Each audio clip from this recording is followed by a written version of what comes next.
Hey everyone, we are here at EPCOT today again, but today we are here to go on a tour. We are going and we are heading to the land pavilion and we are going to do behind the seeds tour today. So come along with us. The behind the seeds tour, which is inside of EPCOT's greenhouses, and the greenhouses are what you go through on the ride Living with the Land.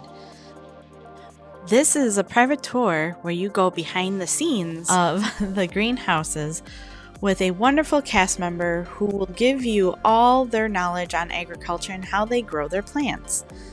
If you are into knowing how Disney grows their plants, have a green thumb, or just want to learn something new, this tour just might be for you. I have done this tour once before. It was many years ago. I really liked it. I just personally like knowing the magic behind it all, and just want to see what has changed since the last time I've been on this tour. The Behind the Seeds tour takes place in the Land Pavilion, which would only make sense because that's where Living with the Land is located. In this pavilion, you can also find Soaring Around the World, Awesome Planet, a 10-minute film to show the importance of taking care of our planet, and of course, Living with the Land. We also have a character dining experience at Garden Grill. We also have a quick service, Sunshine Seasons, where you can pick up a quick bite to eat or drink.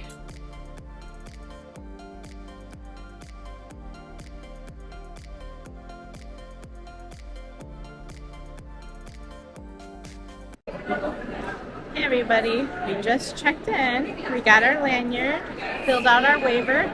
Now we just have to wait to go on the tour, and I can't wait because this is the last behind the scenes tour of the day before they start the holiday. So it will get dark out, so hopefully we get to see the lights on the tour as well. We'll see. Come along with us. You're welcome to pick any spot here as well. Welcome in, everybody.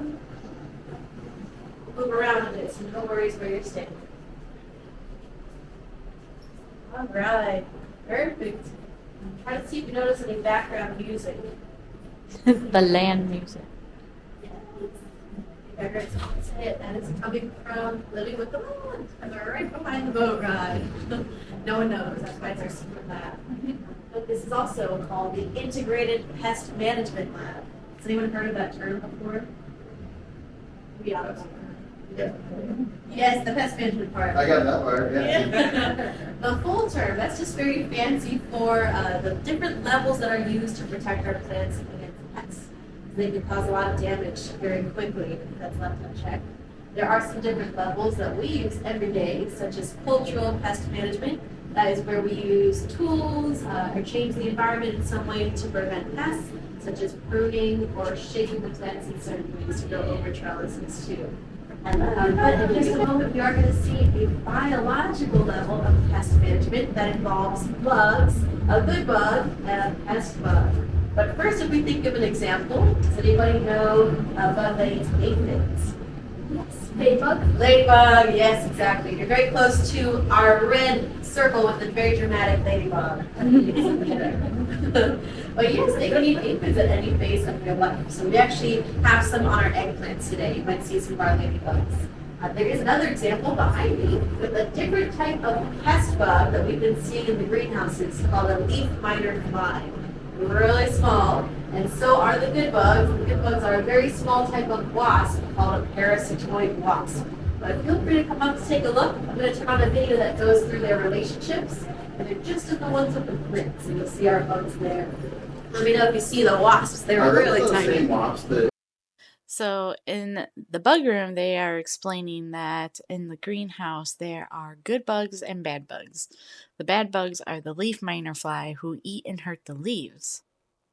They're so tiny you can barely see them. The good bugs are the parasitoid wasp who lay their eggs inside the larva of the fly, then hatch from within the fly larva and eat them from the inside out.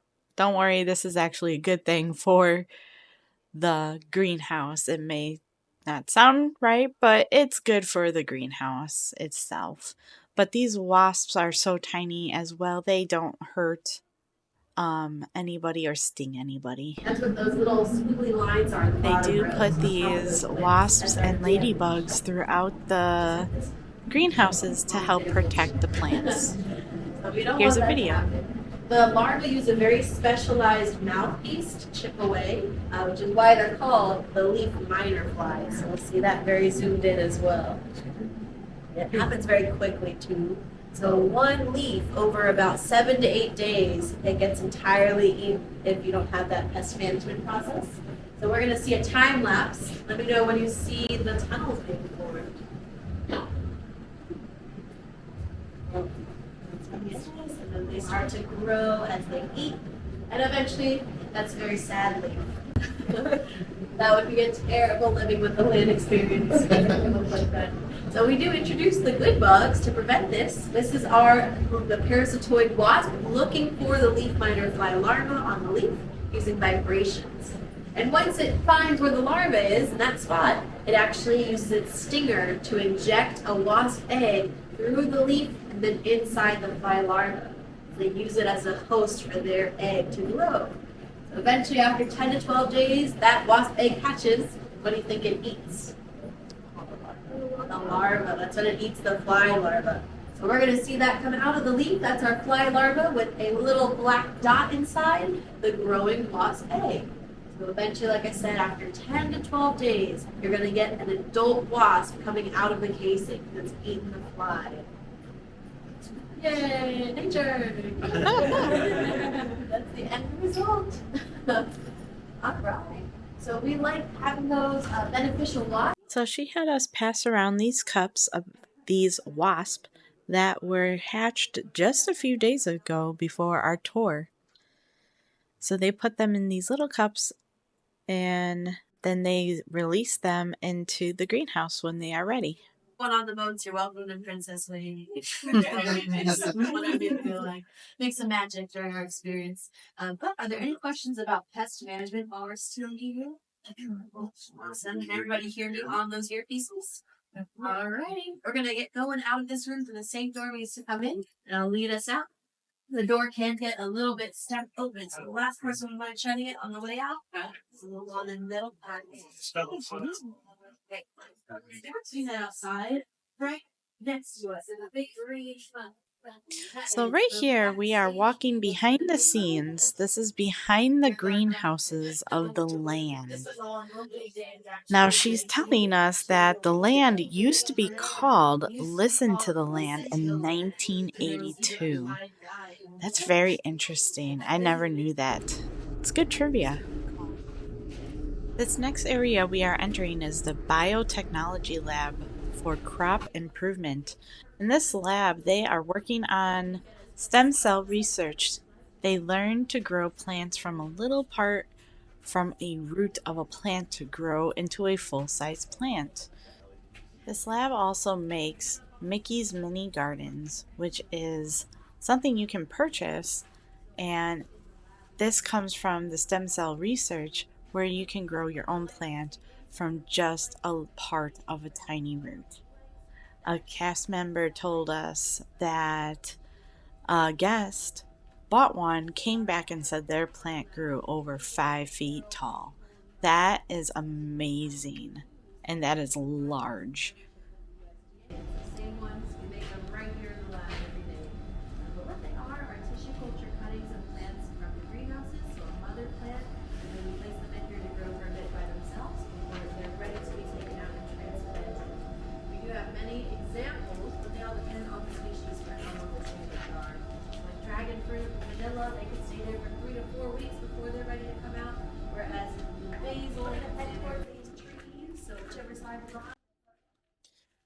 So before we got into the greenhouse, we got to see some cute Christmas decorations, and in the middle of the snowflakes, they had 3D printed the land symbol and put in the middle of the snowflakes. That was so cute. Come out towards you. That is just to ensure that no bugs fly inside with us. No breeze. Here we go.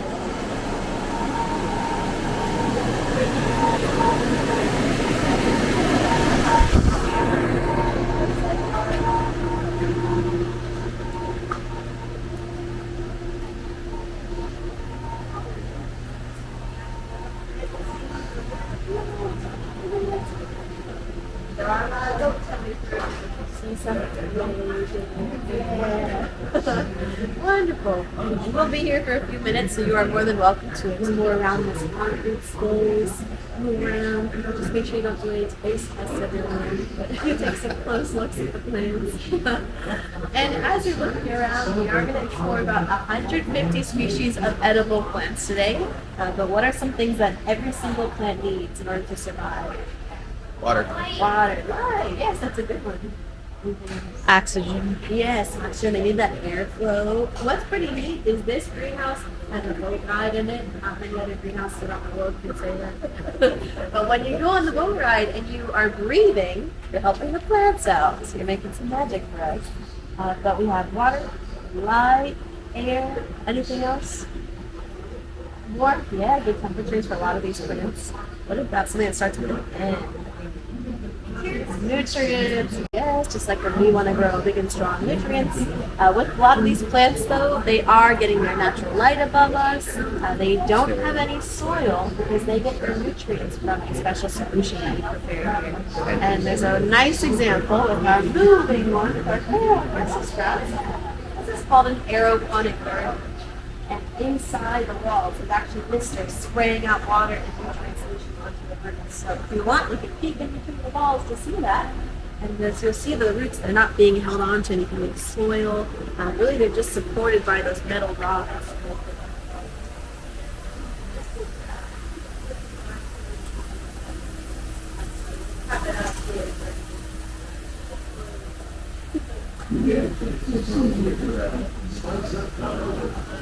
The perfect signature by cultivating expressive plants with care and good cheer.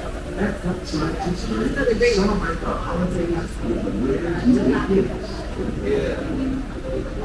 Everybody heard of those terms before? Aquaponics, hydroponics, aeroponics. What's the difference between aquaponics and hydroponics? Well, aquaponics usually involves like the fish making like nutrient-rich water. But with hydroponics, like some of them can be submerged in water, like the roots, or it could be these vertical towers with the water nutrients getting into the root sliding down. And then our aeroponic gardens.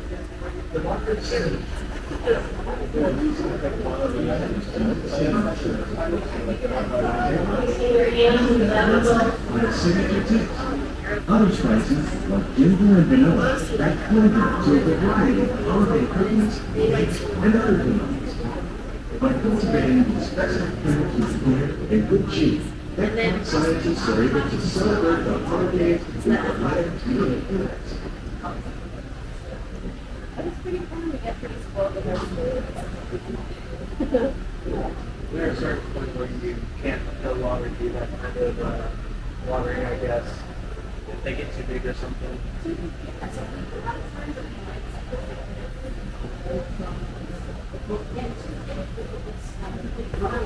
You can thank nutmeg for its signature taste. Other spices.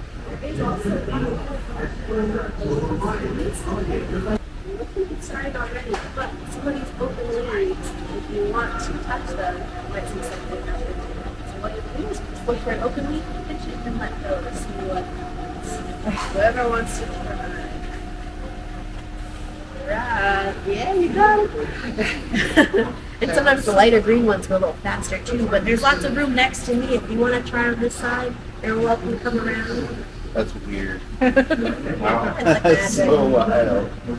This is a nice and interactive. It's our rule breaker.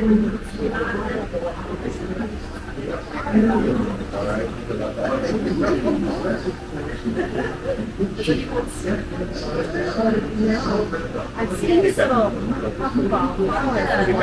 Yes, that's the mimosa plants. The mimosa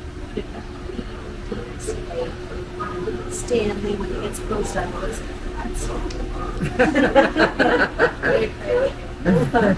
But they usually, when it's daytime, they'll come back open in 2 to 3 minutes.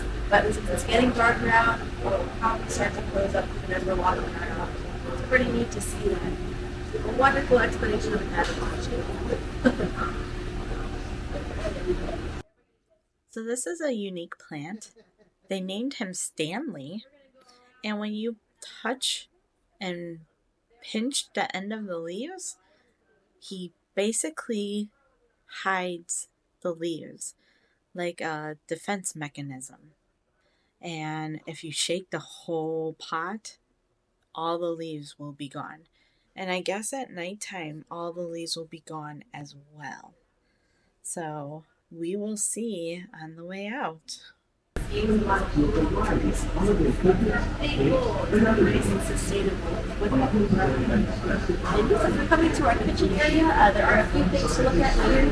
First, you see a really brightly lit zip tower. That's our hydroponic tower. I've seen that a lot in classrooms or at home settings. Has anyone made a hydroponic system before? I did when I was in 7th grade. Oh, perfect! Didn't work very But well. you remember it. Yes. Oh, yeah. Well, if you want to make one or want to try one, we have a QR code that takes you to an online resource about how to make one step by step and the resources you need. Feel free to scan this. It includes something like a grow tank as well. So that's done with recycled materials like recycled fish tank. We have our water and nutrient solution inside as well. But feel free to come up as close as you'd like to look inside. There's a few interesting things going on. The onions, those are on a little cube of rock wool. It's a type of volcanic rock that's spun at really fast speeds. So it's kind of like cotton candy. And that's really just there to support everything. So we'll pass this around if you want to take a closer look and feel how light that rock wool is. It's also what is holding together our plantain wood powder and kind of sucked into those layers. Oh yeah, of course, hidden bikini. You can do that with your own system if you want something to make pixie dust too. Just for fun. It's advanced levels as well, so whatever you want to try. Holiday leaf crop on there too. Any questions so far about those materials? So just a moment, I will also get something else ready from our kitchen. Does anybody like cucumbers? Yes. Has anyone tried with bogard? Yes. Remember it being really good. If you haven't, today is the day. Get some living with the land cucumbers. Get some dragon fruit so you can go first. So I eat that. But I'll get anybody wants any water, there is a water cooler here with some cups of cold water. So feel free to pour some water up here now.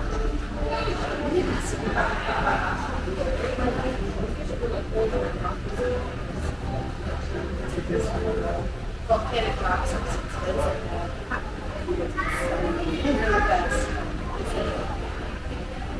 it's ready. Does anybody know everything's edible? Where do we send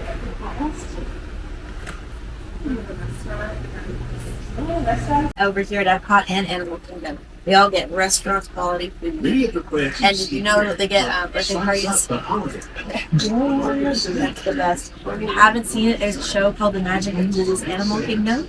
And they have a segment about the gorillas. When they have a birthday, they do a vegetable birthday cake. So sometimes we send things over for the chefs to use. A nutritionist to prepare that. Love sweet potato sauce. Alright, let me get some nice cold lettuce. And these cucumbers, when they go around, you'll notice a few things about them. They're pretty thin-skinned and they don't have a lot of seeds. So you consider a seedless variety. Now look at it out on a little toothpick. When you get your sample, just be careful of that toothpick. And then when you're all dry, anyone see where the toothpicks go? Yes, it's a very specific thing. Just for toothpicks. Perfect. You're welcome. And if you're feeling fancy, you can make some cucumber water. Oh, there's no water. Would it be the same as this, or would it be like each of the pairings? So they would probably, if we tried to receive these, it's a sterile. Oh, okay. Yes. You're welcome. But we have different varieties of like seedless cucumbers. This is the Davida. We also do a Camaro variety. So Okay. they're all different types too. Cool. You're welcome. Happy birthday, cucumber. Yay. There you are. You will see the lights are going to be very close to us in the path on the left. So just watch your head and shoulders as you are coming. Pretty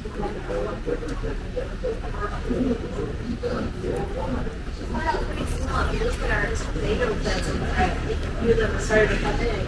Our bonus seed varieties of tomatoes. And we are going to need to see some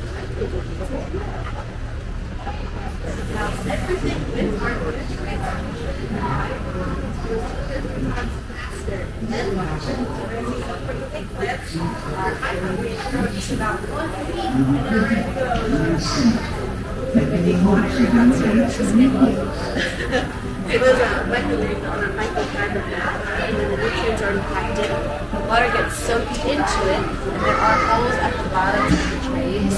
We can use through that system as well. Ebb and flow.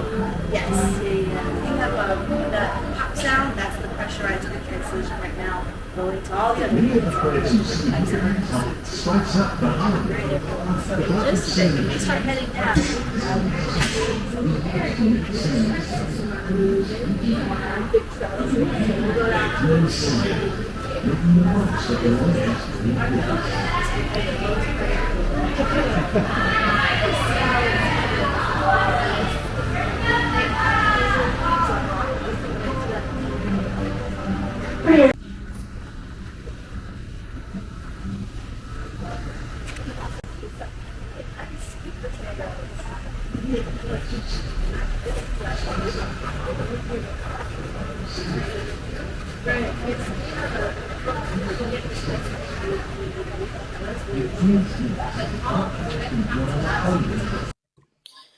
So what's hanging here is sweet potatoes. All those pots are sweet potato pots. And you can see all the bundles of sweet potatoes just kind of dangling there waiting to get harvested. It's kind of neat how they can grow above ground like that. It's pretty neat. And I think the Christmas lights add a little bit more sparkle to these sweet potatoes. This table is part of the Behind the Seeds Glimmering Greenhouses tour, which is a new tour this year for EPCOT. If you've been on this tour, let me know how it was. Next, we saw the famous lettuce. They divided them up into quarters. Each holds 522 heads of lettuce. Every week, one quarter is harvested and replanted. Every year, they grow about 27,000 heads of lettuce. But they do not harvest all the heads of lettuce because if you are on the ride, you can see that some of the lettuce is shaped like a Mickey head or write the word EPCOT. They keep those there for us, the guests.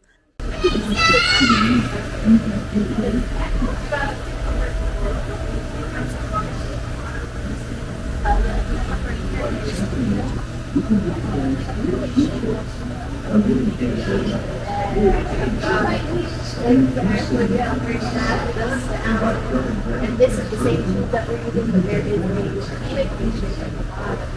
You can see the ears and the face really grow. And eventually when you take it out, it's really easy to get those nice slices. We also do that with So this is the cucumber forest. She was just explaining how they have a Mickey-shaped tube that they'll put the cucumbers in or pumpkins in, and they make the fruit or whatever they're growing into a Mickey-shaped food. How fun is that? And here she's showing us a hidden pickle ornament because cucumbers can turn into pickles through the process called fermentation. But the pickle ornament is a German tradition that you would put on the Christmas tree, and the first one to find it on the Christmas tree basically is the winner. Do you do this pickle tradition?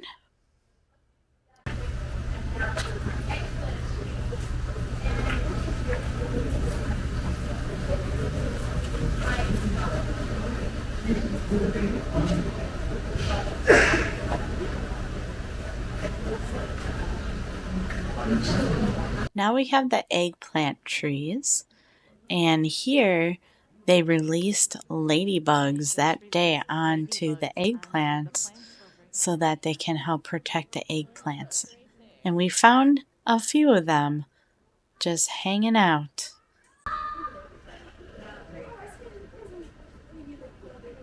There's one right here. And there. These are eggplant trees, again, they're shaped in this music string at the base, wrap the string Guy in the bottom flower, and then there's the J-Lo variety and Angela variety. So it could be two different types here. But it looks like our J-Lo eggplants are doing pretty well. There's lots of flowers still everywhere, so the plants are so nice and warm. You can have it up in the water too. Alright, with that, that's our last plant in the production greenhouse. Any questions before we move on to the greenhouse? The structure from EPCOT in the area or This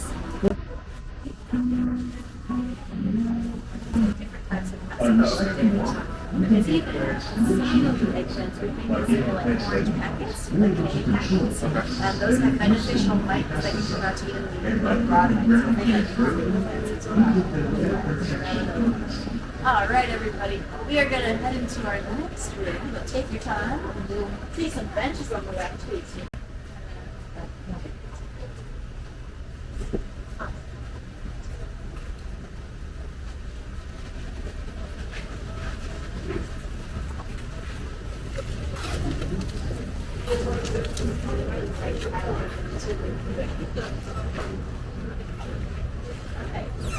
You all know during the holiday season, we put these big signs out, orange citrus signs.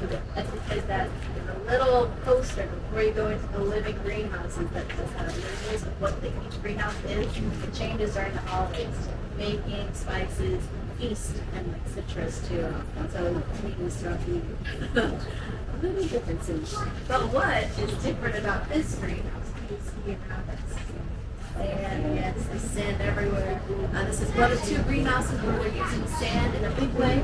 It is very nice to look at, but it does give something important to the plants. Do you think is it giving them actual nutrients or support?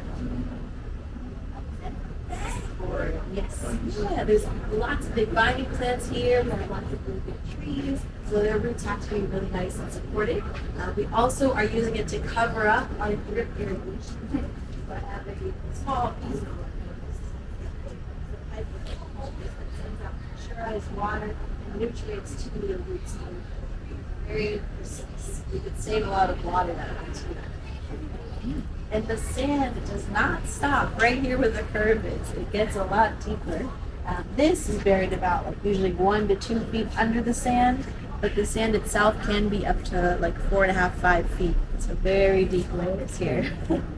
But because of that, it has a very good plant, like a Casa Banana that's been well supported. Has anyone heard of Casa Banana before? One of my favorites, this is from Brazil, this plant. And all of our growth here is just from those 2 vines on the right side. Both those plants are seeded in January this year. We grow all these Casa Bananas. Now the red ones are more mature. They're almost ready to be harvested. The Casa Banana was mixed with watermelon. planted January of this year. So it took almost a year to grow just like this. We set them up to grow. But sometimes when we're doing things that don't grow as quickly as lettuce or some of our cucumbers, we have Disney chefs who can do walkthroughs with us. They can request certain things to try. Maybe try some burgers. Maybe get a future festival flavor as well. So we do send a lot out to Flower Garden Festival and Food and Wine Festival. And let me see. Picture here too. They say it's better to kids. Big fruits, right? This is which one? Okay, good guess. There are some cacao pods that are like yellow in color. This is Grapefruit. Grapefruit, that's a good guess too. This comes from the 2 trees right behind the Casa Banana next to that citrus sign. These are 9-pound lemons. What? These are lemons. 9-pound lemons. Really big. Woo. Grown, they can make a whole picture of lemon. But we don't have any currently on those trees right now, but this is one that the chefs use in our past festival flavor. So, like I said, our greenhouses are always changing, things coming in, things going out.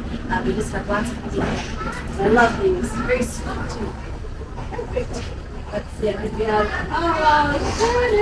and even some citrus displays. Like I said, it's changing. Shannon's actually a mastermind behind this lights. On my show in my greenhouse right here. Yay, Shannon! anyone has like Dr. Mark on Instagram at Disney, he made a whole video about it, so you can watch one there too about the lights. But are there any questions before we start going down to explore this? That's badass. Yeah, we just have some little things.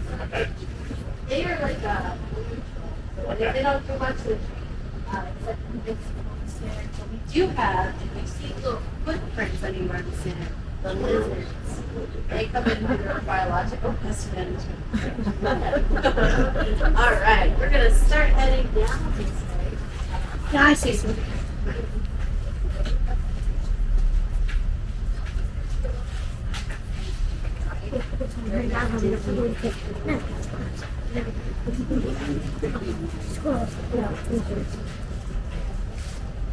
Oh my gosh, look at him. That's why I asked if it's a good test for a bad test. It's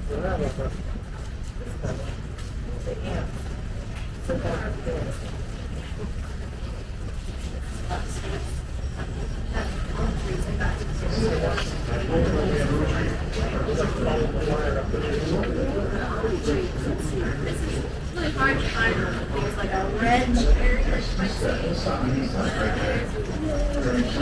You get 2 beans per cherry. For 1 cup of coffee, it takes about 40 cherries for 80 beans. We definitely don't grow enough coffee here for the job trees. Coffee tree.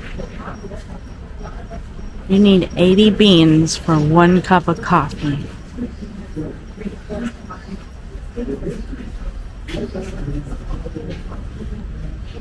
Growing a lot faster at the end is about the long head of these are seeded really fast. Now, within this group, it's very evident. So you can drive out these sort of little textured pieces. But it's all comes from just those 6 spots in the middle. Really fast right here.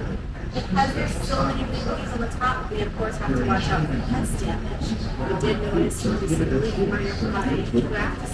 If you look closely in the middle of those pots, you might see little plastic cups. Does anybody remember the beneficial bug? The wasp. Wasp, yes, the parasitoid wasp. You got it. And oh, there, Shannon, that is the rake we use to make the podcast. Oh, nice. Famous.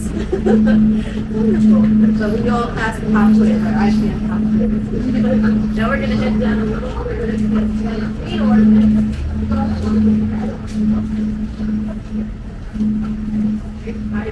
Ooh, pomegranates.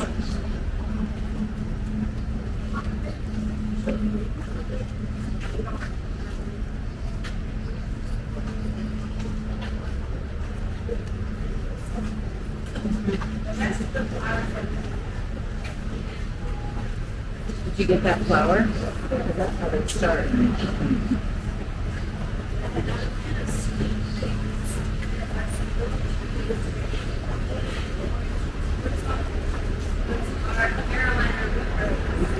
These are Carolina Reaper.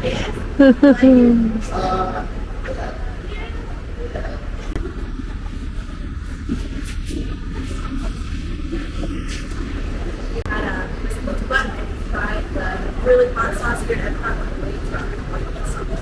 We actually use it. Alright, we're moving over to some more citrus. There's a little tree here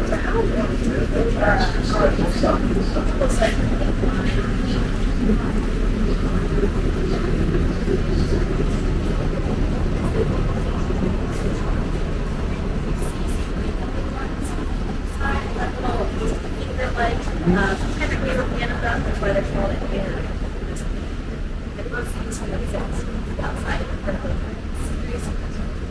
Oh, is the fruit edible inside of it? The fruit it is, but it's like you can barely get it. Oh, okay. Emergency Not a lot of it. companies Because it's an but in ancient. normal refresher, rare and light, and much harder to find, making them extra special science. As the, like, how do the plants get to the top? No, how do you see whether there's leaf damage? Oh, Yes, well, a lot of times just go into the stand with protective shoe coverings, and then we have ladders that we can start to monitor, look around. Sometimes on the edges we can see them too, like if they start turning brown or we see traces of those flies, we'll know we have to pay extra attention to those too. Yes, but they're very tall, so we have to be careful of them. Wonderful. All right, everybody, we're going to start to go into our next room, which is very dark. So we'll have to step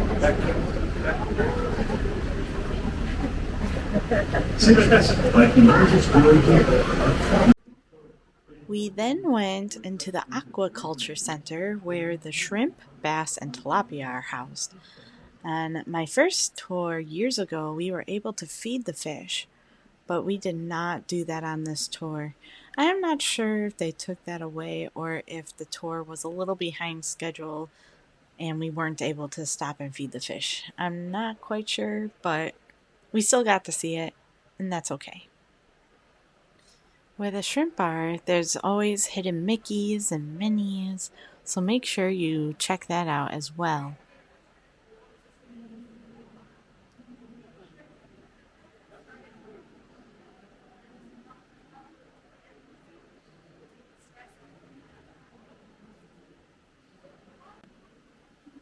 I really like that we were able to come in here when it was starting to get dark out.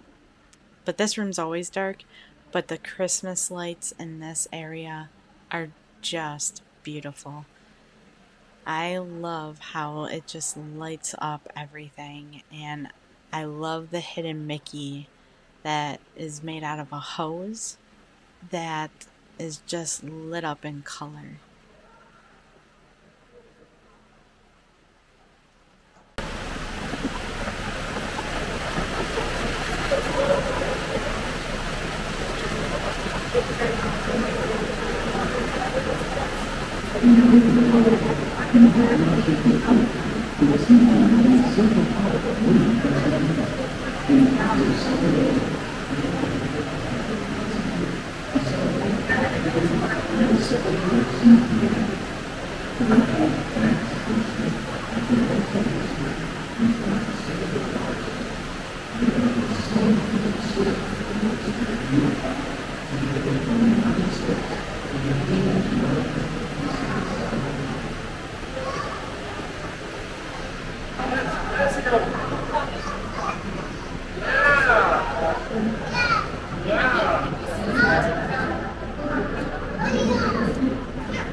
The last greenhouse of the tour is the Tropics greenhouse that houses bananas, spices, and other tropical fruit. This greenhouse also houses one of the oldest plants in the greenhouse. It is the Mickey-shaped black pepper tree, and it's about 23 years old.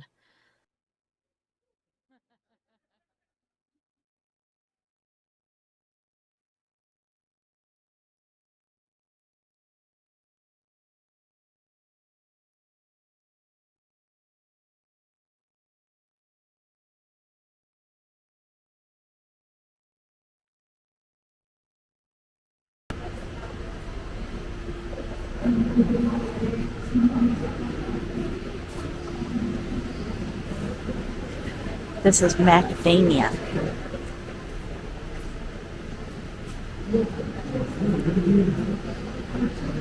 Coconut. Starfish.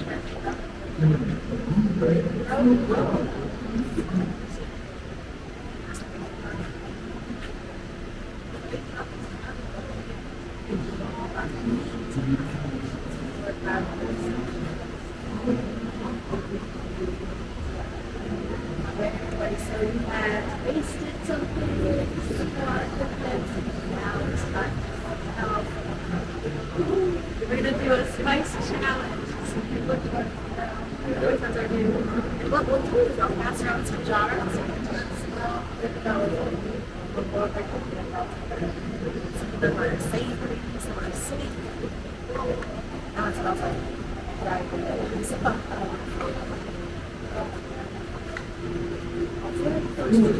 Like, Yes. Okay. Oh, Are you gonna one? at the end, yes, we'll kind of go through the line and see what they are.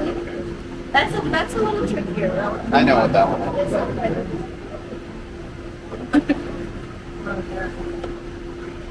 Let's smell this. I know that smell. It's so familiar. Christmas. Oh man. I'm like, that one smells like Christmas.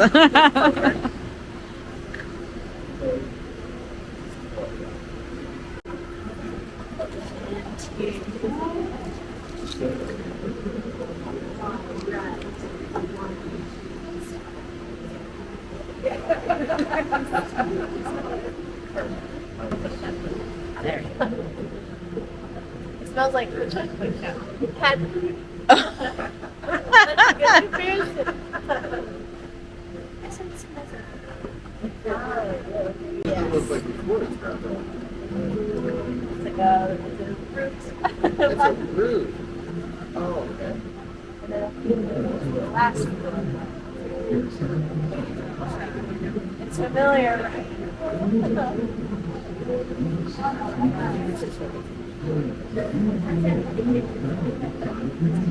That one, like, yeah. It's let's see.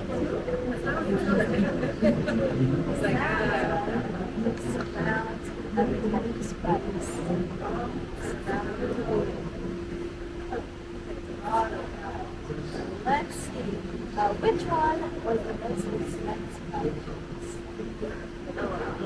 Vanilla, yes. Vanilla beans. We did pass by that big vanilla bean. And sunflower beans are very convenient at first. We have a Madagascar and it's a fishing variety. Alright, what about cardamom? Yes, they would like to try tea. And our plant is our plants have had flowers on, so we don't go through those whole pods behind the But the one that starts with seed. But they would use it with more. Very pleasant.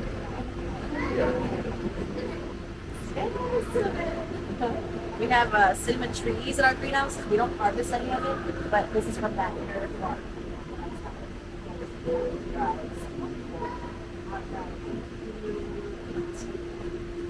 This is a tricky one. One of the hard ones. That's spicy good. This one is used usually in a Japanese restaurant. Five spice. Is it ginger? Wasabi. Yes, that's our natural powder. It's filled with wasabi. You might want to smell it again. No thanks. Yeah. No. If you like to later, you think it's pistachio ice cream. That's very subtle. But usually the kind that you taste has been like that's tough. It's like that dyed. Yes. Okay, dye. Yeah, so normally it's just that kind of like color. A lot of times we have like dried peas, spicy dried peas, wasabi. All right.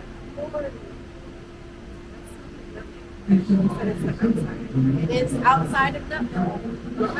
This is base. Base comes from nutmeg. Oh, and when you have nutmeg, it's usually an apple that takes 7 to 9 years to become ripe, and the red wax is floating around it. Look at a picture of a nutmeg apple. It's great. Alright, everybody, you passed the spice challenge. Great job. But I think there's one more that I can do. And we're going to see what that one is. Just a moment. It has those rainbow pearls everywhere. Now, did anybody know? Peppercorn. It is peppercorn. Yeah. But some of the pink ones are not actually peppercorn, right? Yes, I thought they were a different like thing. they all these different colors can grow on the same plant. And I have an example. If anybody sees the black pepper plant, yeah. This is the peppercorn.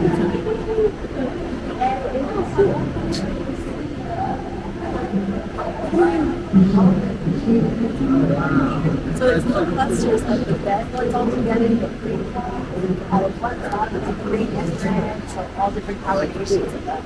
It just depends on how long it's been on there for. Like some of the red ones, they dry out and turn black. As long as you're harvesting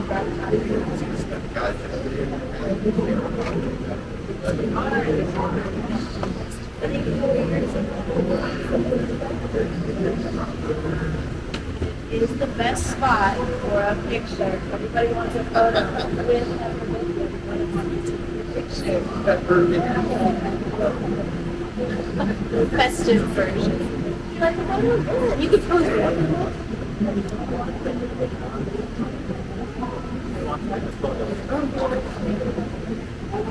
Whatever you want. So, is that the bottom of Spaceship Earth? I think so. That's so cute. Be a little hot. That's awesome. Right. I'll make sure you get that. 1, 2, 3. One. There you go. You're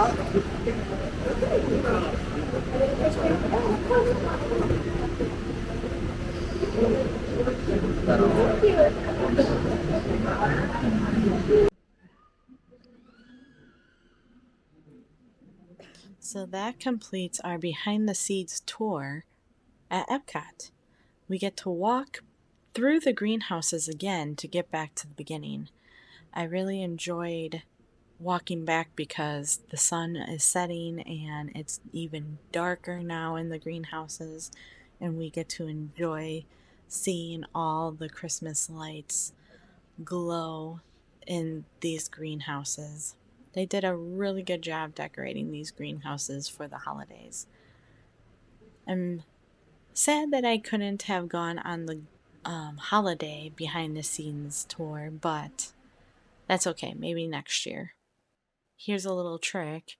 If you can't get to the holiday behind the scenes one, if you make the very last tour of the day for behind the scenes, at least you get to see the lights when it's starting to get dark out. So that's a little nice. So I guess just enjoy the little walk through, going back to the beginning.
everyone. Just got done doing behind the scenes tour and it was fun and I would definitely do it again. This wasn't my first tour, but I definitely didn't remember a lot of stuff from the first tour, so I'm glad I went on it again. And this time there was Christmas lights and it was pretty. It was really pretty, so I definitely think it was worth it. It was $35 without any discounts. So it's a reasonable price too. And I really enjoyed it. I'd love to do the Christmas one, but I think I might have to wait till next year for that one because there's not going to be any available for the rest of this season. So maybe next year we'll get to do that one.